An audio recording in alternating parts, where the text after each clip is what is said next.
आज हम एक रोग लेके चलते हैं, माइग्रेन। माइग्रेन को बहुत अच्छे से जानते हैं आप लोग। इसको आधा सीसी बैक कहते हैं, क्योंकि इसका जो रिलेशन होता है काफ़ी दूसरे दूसरे तरीके से देखा गया है। ज़्यादातर ये फ्रंट पे देखा गया है और कनपट्टी वाले एरिया पे ज़्यादा देखा गया है, इस पार्ट पे ज़्यादा देखा गया है।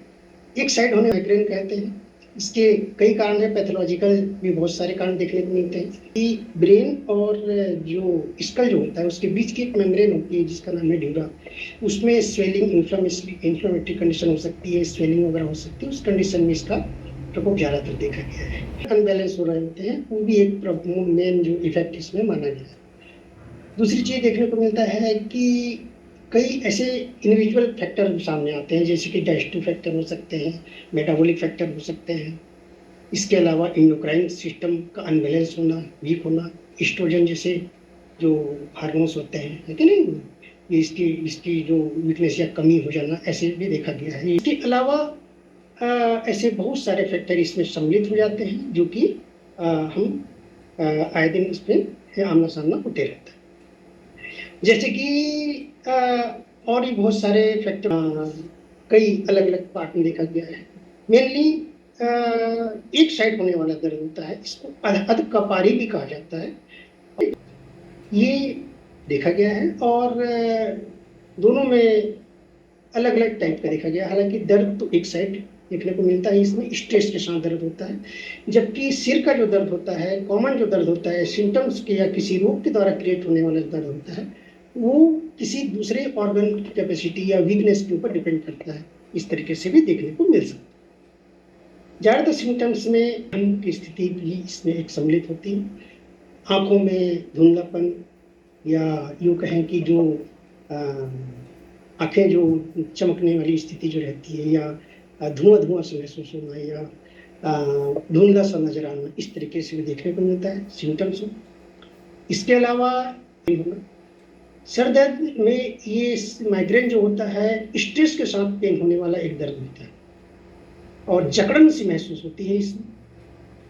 मेटाबॉलिक होना, अर्थात मेटाबॉलिक जो वेस्ट होते हैं पूरी तरीके से जब बॉडी से नहीं निकल पा रहे होते हैं, उस कंडीशन में भी ये दर्द देखा गया है। जो जितने जो ग्लैंड्स होती है उनसे दर्द निकलने वाला जो सिक्रीजन होता है, उनकी वीकनेस या उससे रिलेटेड होने वाले दूसरे जो मेजर जोन होते हैं, या डायरेक्ट अगर हम बात करें कि सर्कुलेटरी सिस्टम अगर मान लीजिए इम्प्रूव देखा गया है, उस कंडीशन में भी ये कई बार हो सकता है। का होना कमजोरी में कई बार जब पूरी तरीके से जब न्यूट्रिशन हमारे बॉडी को नहीं मिल पा रहा है, स्पेशली जो मिनरल वाले जो पार्ट्स होते हैं, जैसे कि विटामिन डी वाला जो पार्ट होता है, स्पेशली देखा गया है, ये रिसर्च में भी सामने आया है।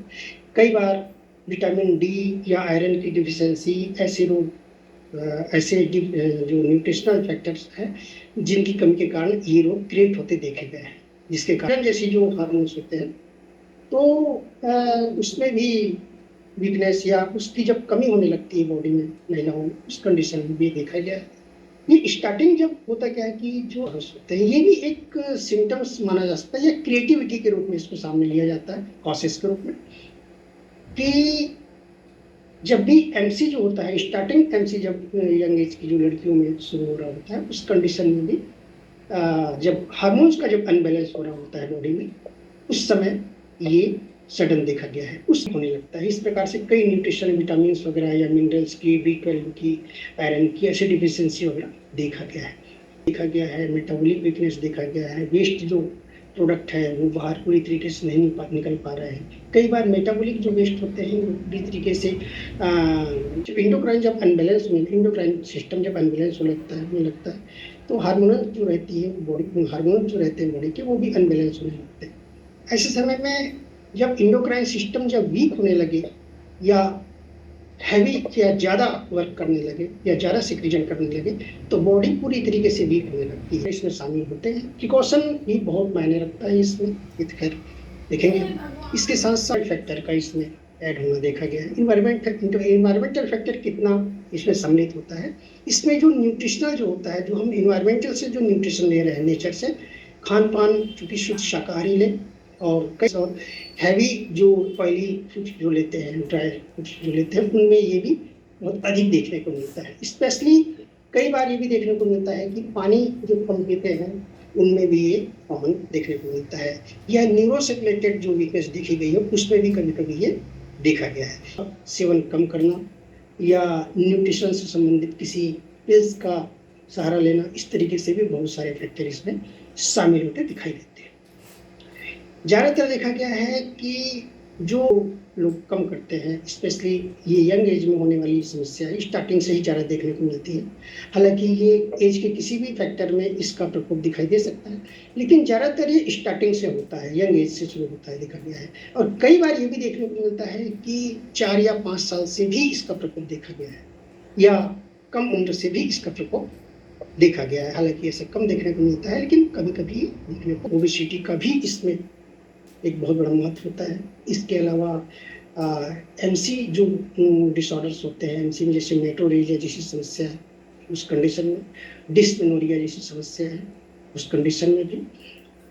इसके अलावा आई वीकनेस ये भी देखा गया है। कान में अगर मान लीजिए किसी प्रकार की हियरिंग जैसी समस्या है, उस कंडीशन में भी ये कॉमन देखने को मिला है। हार्मोनल अनबैलेंस तो खैर आपने समझ ही लिया है, आपने देखा भी है। ऐसे बहुत सारे मैटर आज यूट्यूब में, गूगल में बहुत सारे सम्मिलित हैं। फैक्टर सामने आता है, जैसे कि मैंने सेंसरी वाले पार्ट को यहाँ पे टेस्ट किया, आपको बहुत अच्छे से पता है कि जब मोटर नर्व की वीकनेस अगर होती है, इस कंडीशन में भी ये देखा गया है। सेंसरी जो हम समझते हैं, सेंसरी जो नर्व्स होती है, जो उस कंडीशन, क्योंकि इसमें नर्वस सिस्टम डायरेक्ट और इनडायरेक्ट दोनों इंक्लूड होता दिखाई देता है।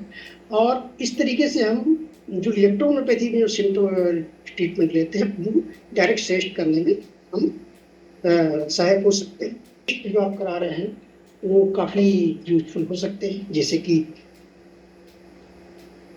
किसी भी प्रकार के जनरल करवा सकते हैं, फोलिक एसिड वगैरह करवा सकते हैं, है कि नहीं है। आयरन की डिफिशियंसी, विटामिन कैल्शियम, कैल्शियम की आप टेस्ट करवा सकते हैं इन्वेस्टिगेशन के में। अगर सहायक हो तो आप यूएसजी वगैरह करवा सकते हैं, एब्डोमेन करवा सकते हैं इसको बहुत अच्छे से। अगर हो सके तो करवाना चाहिए, करवाना है, आपका ओपिनियन भी जरूर होता है।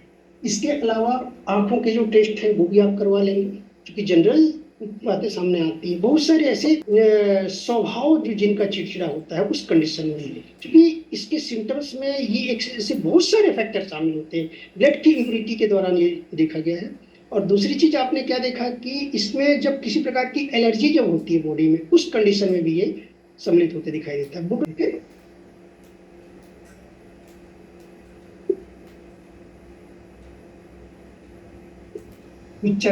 चलेंगे S5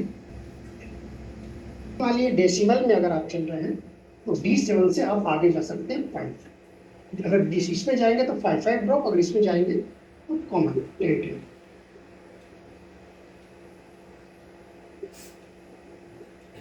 विथ वाटर, इसको ध्यान दीजिएगा। 4 बॉडी की सेंसिटिविटी, या जो भी आप देखेंगे बॉडी से रिलेटेड उस कंडीशन। अगर बॉडी ज़्यादा वीकनेस की कंडीशन में आएगी, उस कंडीशन में आपको सिम्टोमेटिकल और प्राइमरी ट्रीटमेंट देना पड़ेगा, ठीक है कि नहीं, वो भी मैं आपको बता। इसके अलावा ये दो जो ट्रीटमेंट है काफ़ी सहायक होते हैं। आप C3 के बजाय आप C1 भी इंक्लूड कर सकते हैं, ये एडवांस कंडीशन में है। और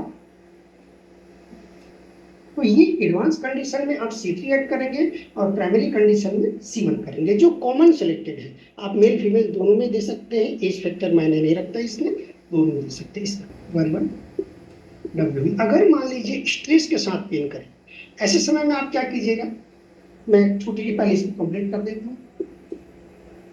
D4 या 5 10 ब्लू बिल्स एप्लीकेशन के लिए 5 मोस्ट कॉमन से इसमें S5 F1 की जगह S5 कंडीशन के हिसाब से सेट करनी पड़ती है इसमें। इसके अलावा स्ट्रेस अगर हो रहा हो, मान लीजिए जकड़न से महसूस करें, ऐसे समय में वही टेस्ट करेंगे। और कॉमन अगर मान लीजिए डेली होने वाला है, अगर मान लीजिए दर्द होना है, उस कंडीशन में आप W करें, ठीक है कि नहीं, ठीक है कि नहीं। और पेन कर सकते, ठीक है, ऐसी कंडीशन 2 से 3 बार। ये हो गया एक 1 by 1 करने मेडिसिन टेस्ट करने का, ठीक है। स्क्रीन शॉट ले सकते हैं इसका। ट्रीटमेंट 2 फैक्टर दीजिए। कई बार बोलते हैं कि मिक्स ही क्यों, आप सिंगल S5 टेस्ट कीजिए, इसके सेम टू सेम रहेगा 3855 QID या 5 पिक्चर नंबर 2 वर्बल 7 या D8 D14 4 से 5 इस माइनिंग 3 वर्बल A3 और Y ठीक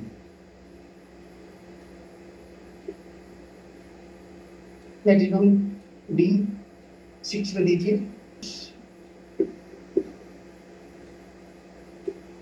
आप इसको डायरेक्ट भी दे सकते हैं और दोनों तरीके से दे सकते हैं। एप्लीकेशन में रखिए वर्बल वाई का पेंट रखिए और ग्लोबिल में आप बी की ग्लोबिल आप दे सकते हैं। D4 ग्लोबिल दीजिए 5 to 10 ग्लोबिल्स ठीक है। आपको समझाने के उद्देश्य से किया गया है। बाकी जो आप देख रहे हैं बॉडी में जो भी आप शो कर रहे हैं, जो भी आपने चेकअप किया उसके हिसाब से आप सजेस्ट कर सकते हैं। आप S5 के साथ F1 मिला सकते हैं। आपसे की जो टेक्निक है, जल्दी सोएंगे सवेरे जल्दी उठेंगे, ये थोड़ा ध्यान रखेंगे। और खाना जो है काफ़ी जल्दी पचने वाला खाना होना चाहिए और इसके अलावा जंक फूड का इस्तेमाल नहीं करेंगे। ज़्यादातर आपने देखा है, मालूम बहुत अच्छे से कि ये ड्रिंकर जो होते हैं उनमें भी देखने को मिला है। तैयारी के लिए मुझे कांटेक्ट कर सकते हैं। मेरा नंबर है 9977064424। ये मेरा नंबर है, ये मेरा व्हाट्सएप नंबर भी है और ये मेरा कॉलिंग नंबर भी है। कभी अधिक जानकारी चाहिए इसमें तो आप मुझे कॉल कर सकते हैं। मेरे यूट्यूब जो चैनल है उसको आप सब्सक्राइब कर सकते हैं। ओके दोस्तों।